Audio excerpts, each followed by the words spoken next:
শেষ করছি new York fashion উইকের খবর দিয়ে।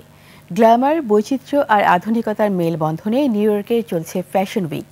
বিশ্বখ্যাত ফ্যাশন ডিজাইনার মাইকেল কার্সের পোশাক প্রদর্শনীতে হয় উইকের প্রথম দিনে। নিউ ইয়র্ক ফ্যাশন উইক চলবে 16 সেপ্টেম্বর পর্যন্ত। বিস্তারিত আফসানা নীলার ডেস্ক রিপোর্টে। ওয়ালটন এখন দেশের সীমানা পেরিয়ে পৌঁছে গিয়েছে 50টিরও বেশি দেশে। ওয়ালটন, ঘরে ঘরে বিশ্বজুড়ে। এক ছাদের নিচেই হেয়ার স্টাইল থেকে শুরু করে ড্রেসিং রুম, ক্যাটওয়াক সবই করেছেন মডেলরা। বিশ্বখ্যাত ফ্যাশন ডিজাইনার মাইকেল কর্সের নতুন আয়োজন দর্শকদের ফিরিয়ে নিয়ে গেছে রূপালী পর্দার যুগে। নিউ ইয়র্ক ফ্যাশন সপ্তাহের প্রথম আনুষ্ঠানিক দিনগুলোতে পুরনোকে ধারণ করে একে একে মঞ্চে আসেন মডেলরা। ম্যানহাটনের চেলসি পাড়ায় শতাব্দীর প্রাচীন শিপিং টার্মিনালের ভেতরে ছিল প্রথম সপ্তাহের আয়োজন।